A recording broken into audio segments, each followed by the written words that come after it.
Hello everyone. So today we're gonna be double tapping the 13-inch at 200 yards. Okay, so the goal here is to try and squeeze off the two shots before the sound has a chance to echo back at me. Okay, so basically I want to basically pump the trigger 2 times, click click, and then hear ding ding. Okay, so I have already done this with the 11.5 inch. Um, I think I had something like a 50% success rate. I mean, I was able to hit the target. Target's like 2 foot by 1 foot, so I was able to hit it like almost, I think, 100%. But as far as being able to get the 2 shots off before the ding echoes back, I was about 50% with that. That had a shielded. That had the Spitfire muzzle brake, which is like the best muzzle brake I've ever come across. In both, it reduced the recoil a little bit, and it basically eliminates the flash. Okay, and I've shot that at night. It's almost like you're shooting a suppressor. Okay. So anyway, I was about 50% successful in that. I think it was a total of 20 rounds that I did. So about, about half of them I was able to get that double tap. I did the AR-47 just a few days ago, right? So that's with 7.62 by 3.9. With that, I was out of the 20. I think I was able to only do it like, I think maybe 5 times, 4 or 5 times. The issue with the 7.62 by 3.9 is the added recoil. Okay, so I would shoot it and basically would throw my reticle off the target. I had to drive it back on, so that made me a little bit slower. So I had less success with that slightly higher recoil. So today I'm going back to the 5.56. But there's 2 differences versus when I did this with the 11.5 inch. Number one, I don't have a bipod on this, so I'm going to be shooting like kind of sort of improvised. Okay, the reason is because this 13, like if you look at this gun, like I think I weighed it earlier without the magazine, with the magnifier, it's like 7 pounds 3 ounces. So this is like a super light gun, right? This is a really light gun. You can hold one-handed. You could throw this over your back. Walk through the woods all day, and then whip it around, get on target, and do your shooting. Okay, so this is a very, very light gun. Now, 13 inches. It does have a core valley linear comp, which I think brings it to like 14.5 inches.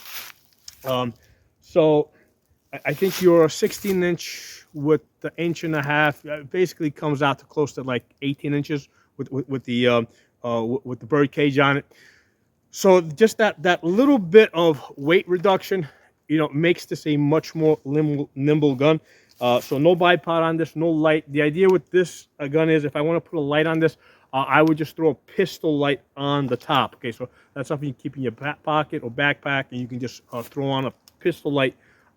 So very light gun here. So the issue with this gun, right, is that this Core Valley linear comp, it's great for bringing the noise level down to something that's reasonable, right? It kind of sounds like a regular AR, but it creates a huge muzzle flash. Okay, so the Radical Firearms did an excellent job of reducing the muzzle flash.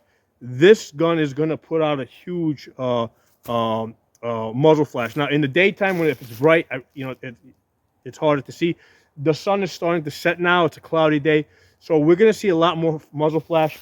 So what I'm trying to figure out in this exercise is, is that muzzle flash like just too much where I can't accomplish my goal of double tapping and getting, pumping the trigger 2 times before the sound comes back? Or is the muzzle flash going to be so much that I have to kind of like wait until, have to wait between my shots? Okay, so that's the thing that I'm trying to figure out here today, because I already know I can do this with 5.56, right, and get at least 50, get a 50%, have a 50% success rate. So the challenge here is going to be the muzzle flash. Okay, that's the thing that's different here. Okay, again, I'm also shooting this in an improvised position, no bipod, because again, this gun is meant to be something very light. That I want to keep this gun as light as possible. Okay. So pull the chair out of the way,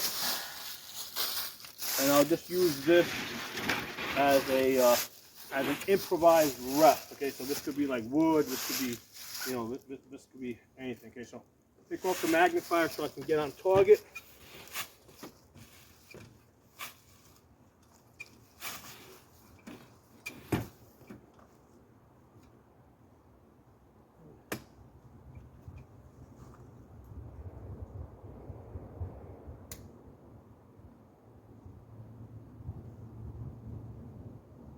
Do this. Let me try and stabilize myself even more.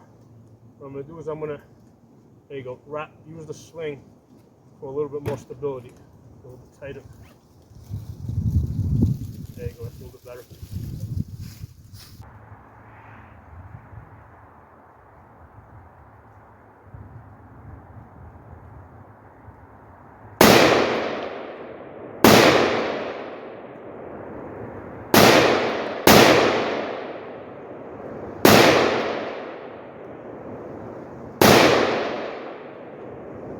Issue I'm having is stability. Without the bipod in this improvised position, I am moving around way too much.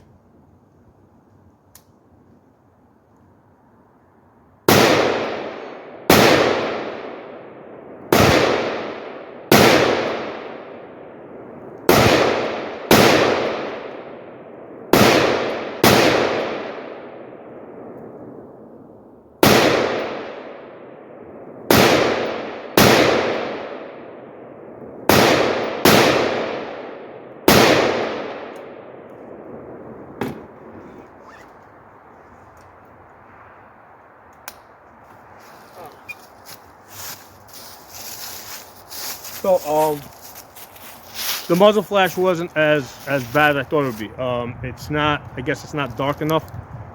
So that because I really couldn't even see it. Normally I can see it even if it's bright in this. I think that I was just struggling so much with trying to stabilize the gun. Now, granted, like if I gave myself all the time in the world, yeah, I mean I could get it stabilized, you know. But again, I'm trying. I'm in an improvised position. I'm trying to kind of get those two shots off as fast as possible.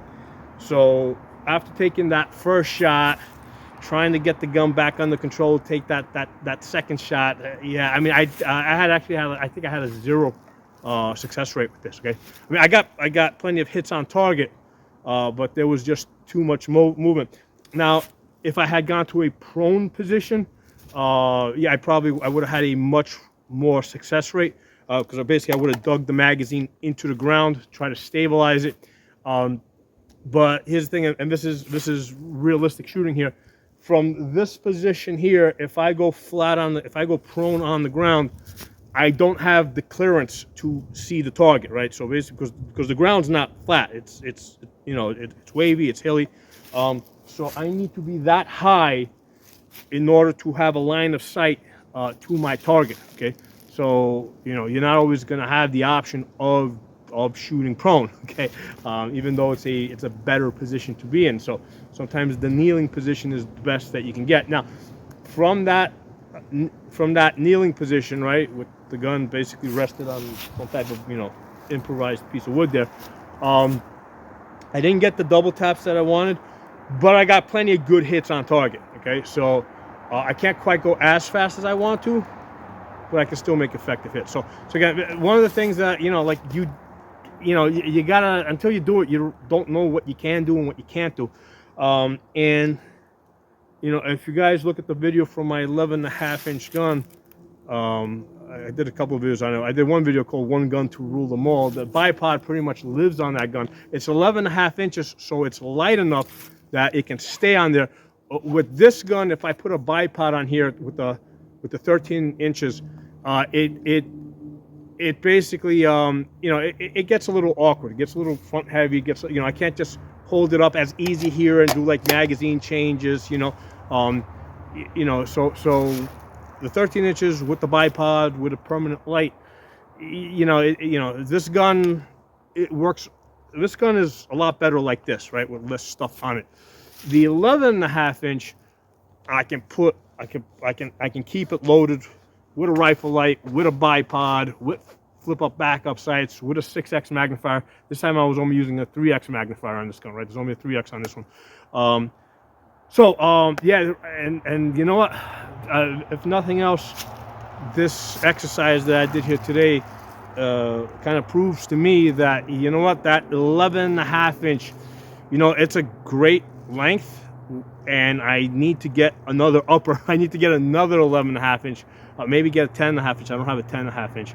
I've got plenty of 7.5s. The 7.5s are a little bit too short. They lose a little bit too energy. The accuracy tends to fall off on those. So 10.5, 11.5 inch, that's the sweet spot right there.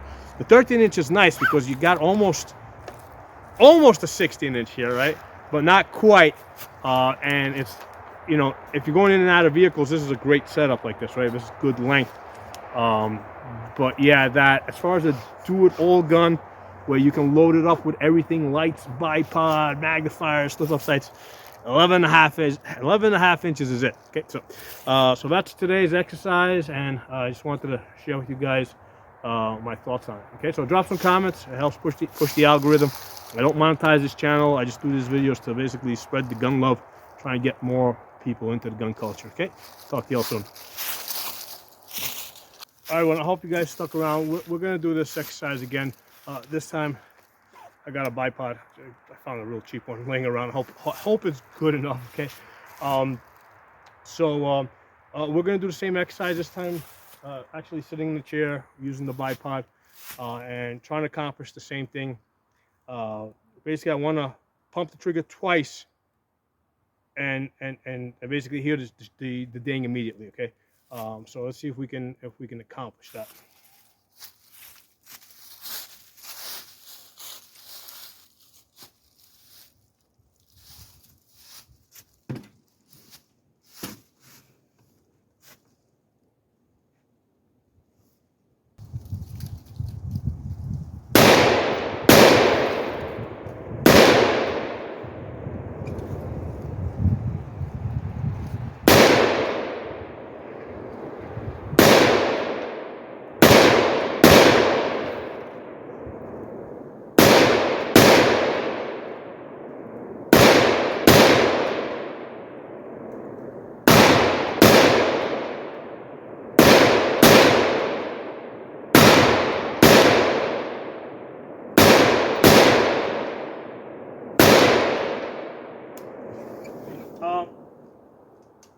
It was definitely better. Definitely had more stability. This bipod seems to slide a little bit more on the table than I think the other one that I had when I did the 11.5 inch. I could definitely see more of the muzzle flash, but that muzzle flash really wasn't the thing that was overwhelming me. It's just trying to keep that dot on target, you know, through that recoil. It was definitely easier with the 11.5 inch, which had a better shielded muzzle brake, right? Because it's just a linear comp. That's actually a shielded muzzle brake. So with that, I think it was like 50% success rate. With this, maybe I got 3 out of the, you know, I managed to do it 3 times. But yeah, definitely much more stable. Definitely like worth considering. Like, you know, even though the bipod adds weight to the gun, but maybe something worth keeping in your backpack or keeping with your equipment. You know, maybe even if it's not on the gun, maybe if you think you're going to be doing any distance shooting, it's a very useful tool, no doubt about that. Okay? So anyway, drop some comments. Talk to you all soon.